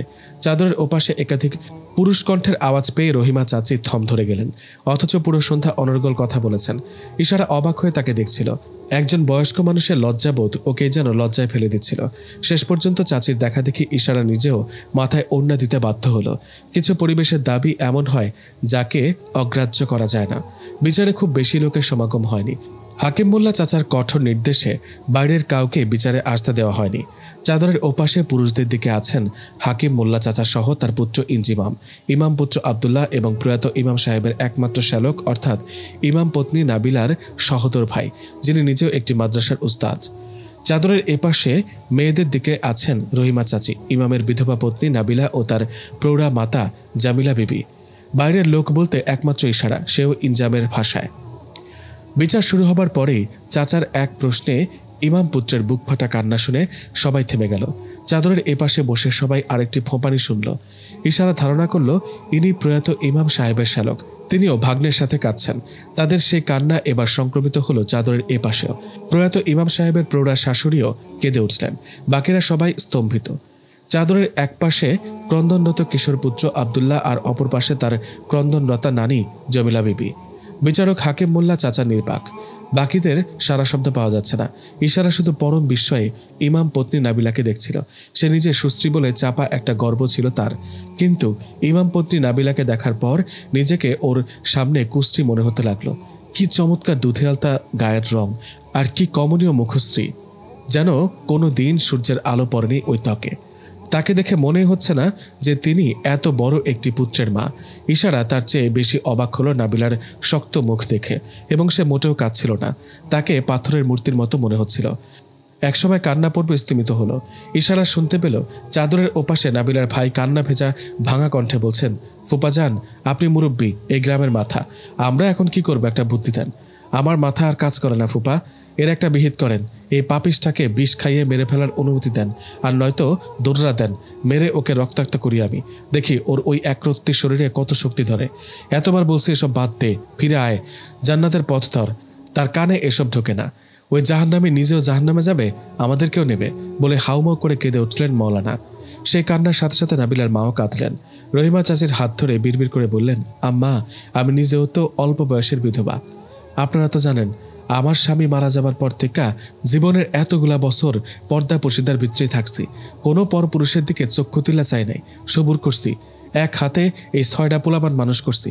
কারণ আমি জানি রাসূল সাল্লাল্লাহু আলাইহি সাল্লাম বলেছেন যে নারী স্বামীর অনুপস্থিতিতে নিজের সতীত্ব আর স্বামীর মাল সম্পদ রক্ষা করে, স্বামীর সামনে তার লগে কথাবার্তা সাবধানে বুঝা বলে, এবং শিশু সন্তান সহ বিধবা হওয়ার পরেও যে নারী সন্তানগো আঁকড়াইয়া ধরে রাখে আর তাগো ক্ষতি হওয়ার ডরে বিয়া শাদী না করে আর সন্তানগো দেখাশোনা করে, লালন পালন করে, সেই নারী জান্নাতি। কিতাবুল কাবায়ের, ইমাম আজ-যাহাবী রাদিয়াল্লাহু তাআলা আনহু। আর আমার এই মাইয়া আমার পেটে জন্ম নিয়েও আজকা রঙিন চশমা পিনছে, মনে করছে আমি কিচ্ছু বুঝি না। সে রাত বিরাইতে গোসল করে, জিগাইলে কয় তাহাজ্জুদ পড়মু। কত বড় শিয়ানা বলেন আম্মা। সে কোথা থেকে এক মোবাইল জুড়াইছে জানি না, সেই হানে আবার কারে জানি বন্ধুও বানাইছে। নাউজুবিল্লাহ। এই বেটা হনে সমানে ফোন দেয়, কয় বিয়া করব। এই মাইয়ারে আমি কেমনে বোঝাই? ওরে জেনাকারিনী, এই দুনিয়ার জীবন 2 দিনের, এই শরীর তো পোকামাকড়ে খাদ্য। জমিলা বিবি চাপা স্বরে মেয়েকে বকতে লাগলেন। তিনি হয়তো আরো কিছু বলতেন, কিন্তু তার আগেই হাকিম মোল্লা চাচার খাকারিতে রহিমা হাত দিয়ে তাকে থামতে ইশারা করলেন। বাকিরাও সবাই থেমে গেল।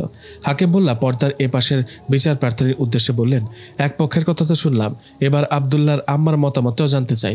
ইনজামের আম্মা, আপনি ওনার কথাগুলা মন দিয়ে শুনেন, ওনার ইচ্ছাটা জানেন, কারণ ইসলাম ধর্মে বিধবা বিবাহের অনুমতি আছে। কাজেই আবদুল্লাহর আম্মা যদি চান তাহলে শরীয়ত মতো। না ফুপা, এই গজব করেন না ফুপা, আমাদের মান সম্মান থাকবো না। ইমাম সাহেবের একটা সুনাম আছে এলাকায়, তার সন্তান না থাকতে ওদের মা বিয়ে করাটা কেমন দেখায়। হাকিম মোল্লাকে থামিয়ে দিয়ে আবদুল্লাহর মামা প্রবল বিরোধিতা করে উঠলেন। আবদুল্লাহও শব্দ করে কেঁদে উঠল প্রথমে, তারপর হঠাৎ ছুটে গিয়ে পাকা দেওয়ালে কপাল ঠুকতে লাগলো। এপাশে জমিলা বিবিও 2 হাত কপাল চাপড়াতে লাগলেন। মুহূর্তেই পুরো বিচারিক সভা উত্তেজিত ও অশান্ত হয়ে উঠল। উত্তেজনায় ইশারা নিজের ঠোঁটগুলো দাঁত দিয়ে শক্ত করে কামড়ে ধরল। হায় আল্লাহ, কি হবে এ মেয়ের? এ যেন অনাগ্রাতা, অপাপবিদ্যা। এ তো এমন ফুল যার পত্রপল্লবে এক ফোঁটা ধুলো পড়েনি। এই মেয়েকে কি তবে জোর করে আজীবন এভাবে বেঁধে রাখা হবে? হায়, ধর্মের নিয়মগুলো এত কঠোর কেন? ইশারা কান্না পেয়ে গেল হঠাৎ। এমন সময় ইঞ্জিমামের গমগমের সুর পরিবেশটাকে কিছুটা শান্ত করল।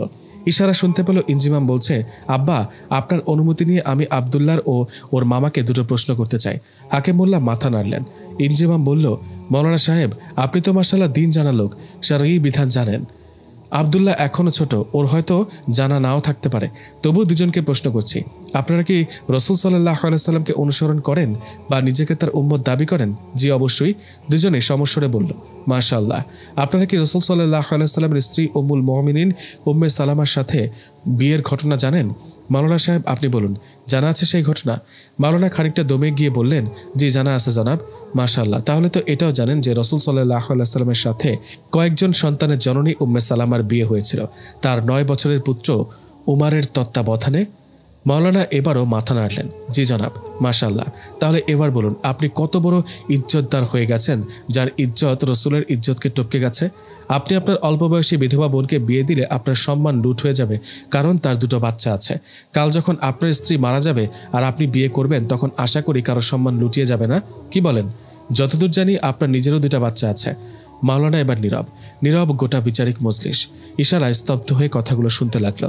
মাত্র কয়েক মিনিট আগেই এই ছেলের ব্যবহারে সে রাগ করেছিল, পণ করেছিল জীবনে আর ইঞ্জিমামের সাথে কথা বলবে না, যে কিনা তার বাল্যবন্ধুকে অস্বীকার করে শুধু ধর্মের দোহাই দিয়ে। সেই ইঞ্জিমাম এসব কি বলছে? ইশারাকে বিস্মিত করে দিয়ে ইঞ্জিমাম পুনরায় বলল, জমিলা চাচি, আপনার কথাগুলো আমি শুনেছি। চাচি, আপনি মুরব্বী মানুষ, তাই সহজ করে বলি, সবাই আপনার মতো এই এত দীর্ঘ সময় ধরে রোজা রাখতে পারে না। আপনার জন্য সাধুবাদ, কিন্তু যে বিধান আল্লাহ তাআলা স্বয়ং রেখেছেন তার বান্দার জন্য, তাতে যদি আপনাদের মান সম্মান যায় তাহলে বুঝতে হবে আল্লাহর বিধানের উপর আপনারা সন্তুষ্ট নন। নাউজুবিল্লাহ। আর রাসূল সাল্লাল্লাহু আলাইহি সাল্লামের যে হাদিসটা আপনি বললেন তার পাশাপাশি এটাও জেনে রাখুন, রাসূল সাল্লাল্লাহু আলাইহি সাল্লাম বলেছেন যে আমার সুন্নতকে অপছন্দ করলো সে যেন আমাকেই অপছন্দ করলো। এ পর্যন্ত বলে থামতেই জমিলা চাচি এপাশে গুনগুন করে কেঁদে উঠলেন। মাওলানা এবারও নীরব। কেবল আব্দুল্লাহ এগিয়ে এসে ইঞ্জিমামের হাত ধরে বলল, আপনি যা বলছেন তা সত্যি ভাইজান? সিরাহ পড়ে দেখো, উস্তাদদের জিজ্ঞেস করে নাও, জেনে নাও। তুমি জানো আমি মিথ্যা বলি না, তাও কিনা আমার নবীর শানে এ জীব খসে পড়ুক। আমি আম্মাজান উম্মে সালামার পুত্র উমারের মতো হতে চাই চাচাজান। আব্দুল্লাহর কণ্ঠে অন্যরকম দীপ্তি। ইঞ্জিমাম সামান্য হাসল। মাশাআল্লাহ, এটাই ইমানি জজবা। এই ট্যাবু ভাঙতে হবে ভাই। তিনি তোমার মা, এটা যেমন সত্য তেমনি তিনি আল্লাহর একজন দুর্বল বান্দি, রক্তমাংসের একজন মানুষ, এটাও সত্য। কুরবানি নিজে দেওয়া যায় আব্দুল্লাহ, কারো কাছ থেকে আশা করা যায় না। আল্লাহ তোমাকে একটা সুন্নাহ পালনের সুযোগ দিয়েছেন, সুযোগটা কাজে লাগাও। এর পরের ঘটনাগুলো একটার পর একটা ঘটে গেল। মাওলানা এবং জমিলা বিচারের রায় মেনে নিয়ে কন্যা বিয়ের জন্য সম্মত হয়ে বিদায় নিলেন। তাদের শেষ প্রশ্ন ছিল, লোকজন মন্দ বললে তারা কি উত্তর দিবে? হাকিম মোল্লা তাদের বললেন, তোমরা আমার নবীর কথা ভাবো, তাহলে উত্তর পেয়ে যাবে। এই দুনিয়ার আইনের প্রয়োগ হয় জনগণের উপর দিয়ে, আইন প্রণেতারা এর বাইরে থাকে। একমাত্র ইসলামই সেই বিধান যার আইন প্রণয়নের পর তা প্রয়োগ শুরু হয় এর নেতাকে দিয়ে। আমাদের নবীকেও সেই যুগে তার কিছু বিয়ের কারণে অনেক সমালোচনার সম্মুখীন হতে হয়েছিল। আম্মাজান আয়েশা রাদিয়াল্লাহু তাআলা আনহা, আম্মাজান জাইনাব বিনতে জাহাশ রাদিয়াল্লাহু তাআলা আনহা, যিনি তার পালক পুত্রের স্ত্রী ছিলেন। এসব বিয়ে ছিল সে সময়ের গোলামির মূলে কুঠারাঘাত। আমাদের নবী সেসব সহ্য করেছিলেন। আজও যখন কিছু কুলাঙ্গার আমাদের নবীর জীবনী না জেনে তার একাধিক বিবাহ নিয়ে আলোচনা করে, তখন তোমরা ওদের সাথে ঝগড়া করো ঠিকই, কিন্তু বাস্তবে ওদের কথারই বাস্তবায়ন করো। হাকিম মোল্লা থামলে ইঞ্জিমাম আব্দুল্লাহকে বলল, শোনো আব্দুল্লাহ, দেশীয় আইনে তুমি নাবালক হলেও শরিয়া আইনে তুমি সাবালক, কারণ তোমার গোসল ফরজ হয়ে গেছে। আর কয়েক বছর পর ইনশাআল্লাহ বিয়েও করে ফেলবে। মাকে এভাবে আটকে রেখো না, বিয়েটা সহজ করে দাও, তাহলেই জেনা কঠিন হয়ে যাবে। আজ বিয়ে কঠিন বলে জেনা সহজ। এদিকে একটা ঘোরের মধ্যে বাড়ি ফিরল ইশারা। রাতে ছোট ভাইয়ের সাথে বিচারের বিষয়বস্তু নিয়ে টুকটাক আলাপ করলো। বাকি রাত ঘুম হলো না ইশারার। পরদিন নাস্তার টেবিলে বড় ভাইয়া জানালেন ইশারা এখন থেকে মাসুমার কাছে থাকবে। কলেজ খোলা থাকলে হোস্টেলে যাবে, নয়তো ছুটি ছাটা সহ বাকিটা সময় সে মাসুমার ঢাকার বাড়িতে থাকবে। এটা ওদের সব ভাই বোনদের মিলিত সিদ্ধান্ত। তাছাড়া মাসুমার যে দেবর ওকে বিয়ে করতে আগ্রহী, তাকে বলে দেওয়া হবে আরও 3-4 বছর পর আসতে। ইশারার ইন্টার্নি শেষ হবার পর ইশারা যেন নিজের ভবিষ্যৎ নিয়ে একদম না ভাবে। তাছাড়া ও একজন ডাক্তার, ওর জন্য পাত্রের অভাব হবে না ইত্যাদি। ছোট মার ব্যাপারেও সবকিছু ভাবা হয়েছে। তিনি তার বাপের বাড়ি চলে যাবেন। তাকে এককালীন কিছু টাকা দিয়ে দেওয়া হবে, যেটা ব্যাংকে রেখে তিনি আজীবন খেতে পারবেন।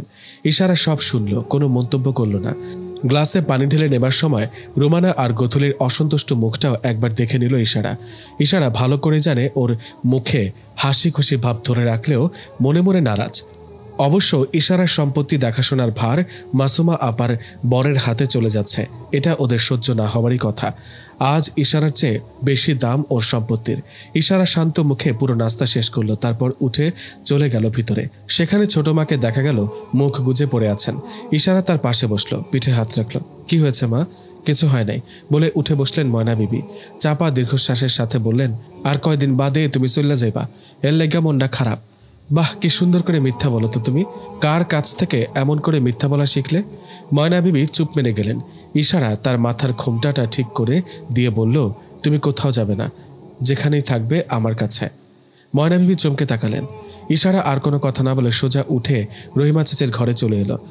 এবারও ওকে দেখে ইঞ্জিমাম দ্রুত ঘর ছেড়ে বেরিয়ে গেল। তবে যাবার আগে ওর বিরক্তিটা ইশারার নজর এড়ায়নি। ইশারা যখন তখন আগমন ওকে বিরক্ত করছে সন্দেহ নেই। ইশারা ওর বিরক্তি আজই শেষ করে দিবে। ইশারা রহিমা চাচির মুখোমুখি বসলো, কিছুক্ষণ ইতস্তত করে তারপর দ্বিধা কাটিয়ে ফেলল। স্পষ্ট স্বরে বলে উঠল, চাচি আমি আপনাকে ওই দিনের ব্যাপারে বলতে এসেছিলাম। রহিমা প্রথমটায় হতবাক চোখে তাকিয়ে রইলেন ইশারার দিকে, যেন ওর কথাটা ধরতে পারছেন না। তারপরে মৃদুস্বরে বললেন, কি কথা বলো না মা। ইশারা মুখ নামিয়ে বলল, গতকাল সারা রাত আমি অনেক ভেবেছি চাচি, আপনার প্রস্তাবটা আমার জন্য সময় উপযোগী সিদ্ধান্ত হবে। তাই আমি স্থির করেছি আপনার পরামর্শটাই আমি বাস্তবায়ন করব। আমি আপনার ছেলের সাথে বিয়েতে রাজি, তবে আমার একটা ছোট্ট অনুরোধ আছে চাচি। কি অনুরোধ বলো? রহিমা হাসছেন। আমার ছোট মাকে আমি নিজের কাছে রাখতে চাই। আমি চাই ছোট মা তার জীবনের বাকি দিন তার স্বামীর ভিটাতেই থাকুক। আমার বিয়ের পর আমি সেখানেই থিতু হতে চাই, যেমনটা আপনি চান শাহেদ ভাই থাকুন। মাশাআল্লাহ মা, খুব সুন্দর ইচ্ছা। তা মা, শাহেদ কি তোমাকে এখানে রাখতে রাজি হবে? আমি না হয় শাহেদকে ফোন করব? ইশারা এবার জবাব না দিয়ে রহিমার হাত ধরে মুখ লুকোলো। চোরা হেসে বলল, চাচি আমি শাহেদ ভাইয়ের কথা বলিনি। ও মা, তাহলে? রহিমার চোখ বড় বড় হয়ে গেল আর ইশারার চেহারা রক্তবর্ণ ধারণ করলো। ওর চেহারা দেখে রহিমা যা বুঝার বুঝে নিলেন। এবার তিনি সামান্য মুচকিও হাসলেন। হাকিমুল্লাহ চাচার বাড়ি থেকে ফিরেই ইশারা বড় ভাইয়ের কাছে এলো। আক্তার তখন সবার সাথে একত্রে চা পান করছিলেন। ইশারা সবার সামনে বলল, আমার কিছু কথা আছে ভাইজান, তোমাদের সবার সাথে। আক্তার ছোট বোনের দিকে তাকালো, সস্নেহে হাসি দিয়ে বলল, আয় না বুবু, বস এখানে। কি বলবি বল। ওর কণ্ঠে বলে দিচ্ছে সে খুব খুশি। ভাইজান, আমি চাই ছোট মা এখানেই থাকুন, এই গ্রামে, এই বাড়িতেই। সময় নিয়ে ধীরে ধীরে কথাগুলো বলল ইশারা।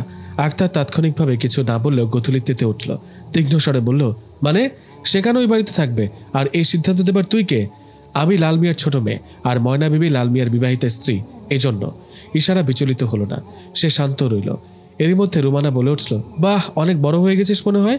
এখনো বিয়ে শাদী হয়নি, জীবন শুরু করিসনি, আর এখনই সিদ্ধান্ত দেওয়া শুরু করেছিস। গধূলি পাশ থেকে ফোরন কাটল। বুঝবে না কেন?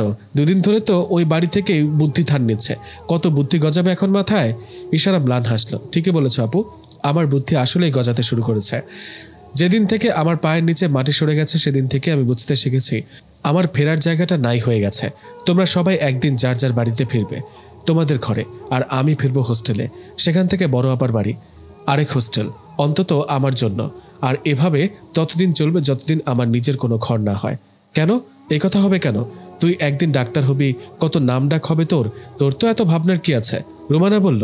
তবে তার জবাব দেবার আগেই আখতারুজ্জামান নরম সুরে বললেন, আচ্ছা আমরা কি তোর কেউ না? এভাবে করুণ গলায় কথা বলছিস কেন রে? আক্তারের গলা কিছুটা ভিজে এসেছে বলে মনে হলো ইশারার। সে বলল, তোমরা তো অবশ্যই অনেক কিছু, তবে সেটা সাময়িক, ঠিক একটা ওয়েটিং রুমের মতো, যেটা না হলে গন্তব্য বদলানো কঠিন।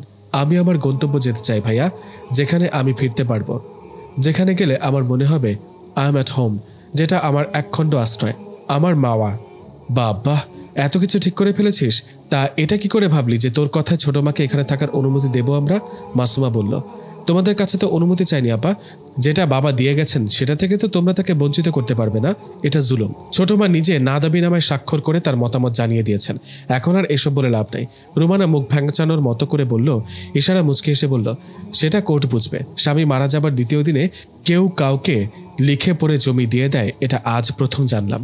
যাই হোক ভাইয়া, তোমাকে বলছি, তুমি আমার বড় ভাই, আমার বর্তমান অভিভাবক। যদিও আইনগতভাবে আমি নিজেই বিয়ে করতে পারি, তবুও আমি চাইব অন্তত আমার আগের দিন তুমি নিজে দাঁড়িয়ে থেকে আমার গন্তব্য বদলে দাও। আমার অভিভাবক হয়ে আমাকে আমার স্বামী পর্যন্ত পৌঁছে দাও। মুহূর্তে শোরগোল পড়ে গেল ঘরের মধ্যে। মাসুমা, রুমানা, গধুলি একসাথে চেঁচাতে শুরু করলো। গধুলি তো বলেই বসলো, বাপ মরছে 2 দিনও হয়নি, আর ওনার মনে রং লেগেছে। কেবল আক্তার নীরব বিস্ময়ে বোনকে দেখতে লাগলো। ইশারা ওদের কোনো কথারই কোনো জবাব দিল না। এক মুহূর্তের জন্য ওর নিজেকে নাবিলা বলেও মনে হলো। আক্তার এবার প্রশ্ন করলো, ছেলেটা কে রে? ইশারা মুখ নামালো, নাম বলল। মাসুমা, গধুলি আর রুমানার মুখে এবার তালা পড়ে গেল। বিস্ময়ে তাদের চোখে পলক পড়ছে না। আক্তার শুধু বলল, যা বলছিস ভেবে বলছিস তো? জি ভাইয়া, ঠান্ডা মাথায়। ইনফ্যাক্ট আমার ইচ্ছের কথাটা একটু আগে জানিয়ে এসেছি চাচিকে। 2 দিন বাদে তোমরা সবাই চলে যাবে, আমারও কলেজ খুলে যাবে। তোমরা এই গ্রামে আবার কোনোদিন আসবে কিনা জানি না, এলেও সবাইকে একসাথে পাবো কিনা তাও অনিশ্চিত। এসব কিছু ভেবে আমি চলে যাবার আগে নিজের জন্য একটা গন্তব্য রচনা করতে চাইছি। ওটা হবে আমার ঘর, আমার আশ্রয়। আমি অবশ্য শাহেদকে ধারণা করেছিলাম ও ডাক্তার ছিল। তুইও ডাক্তার হবি 2 দিন বাদে। মানা তো তোদেরকে। দুজনেই ডাক্তার হলে সব ঠিকমতো চলবে এমন কোনো যুক্তি নেই ভাইয়া। ইনজাম মানুষ হিসেবে শাহেদের চেয়ে অনেক ঊর্ধ্বে। যাক, তুই সংসার করবি, তুই ভালো বুঝিস। ইনজাম তো আবার তোর বাল্য বন্ধু। বলে আক্তার থেমে গেল। এবার আর কেউ কোনো কথা বলল না। আক্তার এই প্রথম ইশারার কাঁধে হাত রাখলো, মৃদুস্বরে বলল, আমি বেঁচে থাকতে তুই নিজের বিয়ের কথা নিজে চালাচালি করবি, এটা তো ঠিক না। চল আমাকে চাচার কাছে নিয়ে চল। ঠিক 5 দিন পরের কথা। এক অনাড়ম্বর পরিবেশে খুবই ঘরোয়া পরিসরে ইশারার বিয়ে হলো ইনজিমামের সাথে। মায়ের জরুরি তলব পেয়ে শাহেদ আগেই চলে এসেছিল গ্রামে। তবে এবার আর প্রতিবারের মতো পরদিনই দৌড় মারেনি। ভাইয়ের বিয়ে বলে কথা, মায়ের খুশিতে সেও খুশি, আনন্দে আবেগে দারুণ আপ্লুত। খুশি না শুধু একজন, আক্তার রাতেই তার রাগান্বিত মুখ দেখলেন রহিমা। অসহায়ের মতো বললেন, আমি কি করব? ইশারাই তো বলল ও আক্তার পরদিনই চট্টগ্রাম চলে যাবে, ওর কলেজ খুলে যাবে। এদিকে তোর ভাইও যাবার জন্য পাগল, কাকে কাকে আটকাবো? সেজ ভাই যাচ্ছে যাক, তাই বলে বিয়ের পরদিনই কোণে উধাও হবে? সেই কবে না কবে আবার ছুটি হবে, সেদিন ফিরবে, কোনো মানে হয়? তুই একটু কথা বলে দেখ না, ওকে 2-1 দিন রাখতে পারিস কিনা? অনিশ্চয়তার সাথে বললেন রহিমা। মায়ের সাথে কথা শেষ করে সরাসরি লালমিয়ার ব্যাপারীর বাড়ি চলে এলো ইনজিমাম। এ বাড়িতে আক্তারদের সবার আজ যাওয়ার থুম পড়েছে। গতরাতে বোনের আক্ত সম্পন্ন করে সবাই অনেকটা হালকা মেজাজে আছে। চলে যাবার গোছগাছ চলছে। আগামীকাল 7 সকালেই মাসুমা আর রুমানা রওনা দিবে। গধূলি বেরোবে বেলা 12টার দিকে। আক্তার যাবেন পরশু। তিনি ইনজিমামকে দেখেই সাদরে অভ্যর্থনা জানালেন। তারপর ওর হাত ধরে বললেন, আমার বোনটাকে দেখে রেখো, সাথে ছোট মাকেও। জি ইনশাল্লাহ। মনে মনে বলল, আমাকে তো বলবেন, এবার বোনকে বলে যান, আমাকে ফেলে যেন আজই না যায়। আক্তার নিজেই বললেন, যাও ভেতরে যাও, ইশারা ছোটমার ঘরেই আছে। ইনজিমাম সামান্য মাথা নেড়ে ছোটমার ঘরের দরজায় টোকা দিল। দারাজ কণ্ঠে সালাম দিয়ে ভেতরে ঢুকলে ময়না বিবি গুটিসুটি মেরে একপাশে সরে বেরিয়ে গেলেন। ইনজিমাম দেখল ইশারা বাধা ছাদা করছে। যাত্রার প্রস্তুতি। ইনজিমাম নীরবে কিছুক্ষণ ইশারার প্যাকিং দেখল। তারপর ওর হাত ধরে ওকে থামালে ইশারা পূর্ণ দৃষ্টিতে তাকালো ওর দিকে। ভাবলেশীন কণ্ঠে বলল, কি হয়েছে? এসবের মানে কি? তুই কালই চলে যাবি, এটা কেমন কথা? পরশু আমার ক্লাস, মিস দিতে পারবো না। তাহলে পরশুই যা, আমি তোকে নিয়ে দিয়ে আসবো। আজ বা কাল আমি কোনো অবস্থাতেই তোকে যেতে দেব না। উপায় নেই ইঞ্জি, আমাকে কালকে যেতে হবে। নির্বিকার ভঙ্গিতে কথাগুলো বললেও ইঞ্জির শক্ত বাহু বন্ধনে ভাষা হারিয়ে ফেলল। ইঞ্জি কাতর স্বরে বলল, কেন এরকম করছিস? প্রতিশোধ নিচ্ছি বলে মুখ গম্ভীর করতে গিয়েও ফিক করে হেসে ফেলল ইশারা। ইনজিমাম ছোট্ট দীর্ঘশ্বাস ফেলে বলল, যাস না প্লিজ, কষ্ট পাচ্ছে। উচিত শিক্ষা। ওর দিকে না তাকিয়ে উচ্চারণ করলো ইশারা। আসলেই উচিত শিক্ষা হচ্ছে আমার, বলে ছোট্ট দীর্ঘশ্বাস ফেলে তাকিয়ে রইল ইশারার দিকে। ওর করুণ ভঙ্গিমা এবার ইশারাকে দুর্বল করে ফেলল। সে নিজেকে পুরোপুরি সঁপে দিল এক চওড়া বুকের দেওয়ালে। শরীর কাঁপিয়ে কান্না এলো ওর। ইনজিমাম ওকে সামলে নিতে চাইল। মৃদু শব্দে বলল, কান্না করার কি হলো? প্রতিশোধ নিতে গিয়ে নিজেই ফেসে গেছি, ইচ্ছে করছে না যাই। না, এতটা দুর্বল হলে চলবে কেন? সময় মতোই যাবি, হাসি মুখে যাবি। আমি তোকে পৌঁছে দিয়ে আসবো। যেভাবে তোকে হারাম অবস্থায় পেয়ে সাময়িক লোভে পড়ে নিজের জন্য হালাল করে নেইনি, আজও তোকে হালাল পেয়ে আমার বাকি দিনগুলোর স্বস্তি হারাম করব না। এটা তো আল্লাহর রহমত যে আমরা একে অন্যের গন্তব্য হতে পেরেছি, আমাদের এক জীবনের আশ্রয়। ইশারা কোনো কথা বলল না, কেবল মন দিয়ে উপলব্ধি করতে লাগলো প্রিয়জনের নৈকট্যকে।